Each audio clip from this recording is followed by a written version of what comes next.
ছাত্র জনতার গণ অভ্যুত্থানে শেখ হাসিনা সরকারের পতনের ১ মাস পরও আওয়ামী লীগের অনেক নেতাকর্মী, সাবেক মন্ত্রী ও সংসদ সদস্য অবৈধভাবে দেশ ত্যাগের চেষ্টা করছেন। ইতিমধ্যে অনেকে দেশ ছেড়ে পালিয়ে গেছেন। পালাতে গিয়ে সীমান্তে ধরাও পড়েছেন কেউ কেউ। সীমান্ত পার হতে গিয়ে মৃত্যুর ঘটনাও ঘটেছে। গত সপ্তাহে সাবেক স্বরাষ্ট্রমন্ত্রী আসাদুজ্জামান খান, সাবেক বস্ত্র ও পাট মন্ত্রী জাহাঙ্গীর কবির নানক, আওয়ামী লীগের যুগ্ম সাধারণ সম্পাদক আফম বাহাউদ্দিন নাসিম সীমান্ত পাড়ি দিয়েছেন। ৫ আগস্টের পর দেশ ত্যাগ করেছেন সাবেক পররাষ্ট্রমন্ত্রী হাসান মাহমুদ, সাবেক স্থানীয় সরকার মন্ত্রী মোহাম্মদ তাজুল ইসলাম, সাবেক শিক্ষামন্ত্রী মহিবুল হাসান চৌধুরী নওফেল, সাবেক তথ্য প্রতিমন্ত্রী মোহাম্মদ আলী আরাফাত, সাবেক সংসদ সদস্য আলাউদ্দিন আহমেদ নাসিম ও নারায়ণগঞ্জের সংসদ সদস্য শামীম ওসমান সহ অনেকে। আওয়ামী লীগের সাধারণ সম্পাদক ওবায়দুল কাদের, যুগ্ম সাধারণ সম্পাদক মাহবুবুল আলম হানিফ, সাবেক মন্ত্রী ম রেজাউল করিম সহ কেন্দ্রীয় আওয়ামী লীগের আরও বেশ কয়েকজন নেতার দেশ ছাড়ার গুঞ্জন রয়েছে। তবে তাদের বর্তমান অবস্থান সম্পর্কে নিশ্চিত হওয়া যায়নি।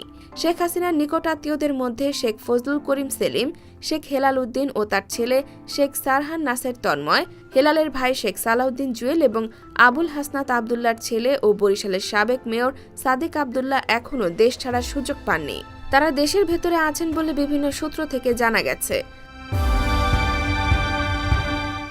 শেখ হাসিনার আরেক আত্মীয় আবুল হাসনাত আবদুল্লাহ ছাত্র জনতার গণ অভ্যুত্থানের কিছুদিন আগেই ভারতে চলে যান। আর ঢাকা দক্ষিণ সিটি কর্পোরেশনের মেয়র শেখ ফজলে নূর তাপস ৩ আগস্ট রাতে পরিবার সহ দেশ ছাড়েন।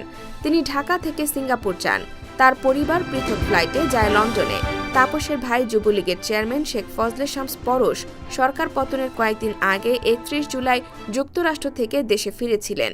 তিনিও দেশে আছেন বলে জানা গেছে। সাবেক অর্থমন্ত্রী আহম মুস্তফা কামালও আন্দোলনের সময় সপরিবারে সিঙ্গাপুরে চলে যান। সাবেক বিদ্যুৎ প্রতিমন্ত্রী নসরুল হামিদ বিপুর অবস্থান সম্পর্কে নিশ্চিত করে কিছু জানা যায়নি। এখন পর্যন্ত আওয়ামী লীগের আরও যেসব নেতার দেশত্যাগের খবর পাওয়া গেছে তাদের মধ্যে রয়েছেন রাজশাহী সিটি কর্পোরেশনের সাবেক মেয়র AHM খায়রুজ্জামান লিটন, জাতীয় সংসদের সাবেক হুইপ আবু সাইদ আল মাহমুদ ও শফিউল আলম চৌধুরী নাদেল, শেখ হাসিনার সাবেক বিশেষ সহকারী বিপ্লব বড়ুয়া, মুক্তিযুদ্ধ বিষয়ক সম্পাদক মৃণাল কান্তি দাস, ত্রাণ ও সমাজ কল্যাণ বিষয়ক সম্পাদক আমিনুল ইসলাম ও কার্যনির্বাহী সদস্য নির্মল কুমার চ্যাটার্জি। এছাড়া সাবেক নৌপরিবহন প্রতিমন্ত্রী খালিদ মাহমুদ চৌধুরী, কুমিল্লা সদর আসনের সাবেক সংসদ সদস্য আকম বাহাউদ্দিন বাহার ও তার মেয়ে কুমিল্লা সিটি কর্পোরেশনের সাবেক মেয়র তাহসিন বাহার এবং ফেনীর সাবেক সংসদ সদস্য নিজাম হাজারীও দেশ ছেড়েছেন বলে জানা গেছে।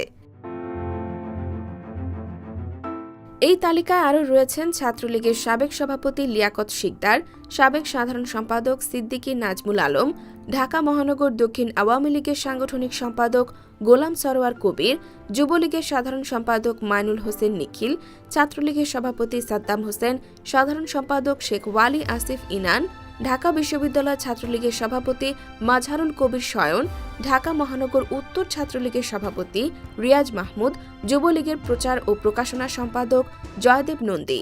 এছাড়া বিতর্কিত পুলিশ কর্মকর্তা ও সাবেক ছাত্রলীগ নেতা বিপ্লব কুমার সরকারও ১০ সেপ্টেম্বর লালমনিরহাটের পাটগ্রামের দহগ্রাম সীমান্ত দিয়ে দেশত্যাগ করেছেন বলে খবর বের হয়েছে।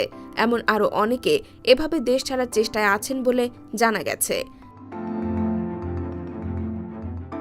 IBTV USA, new York.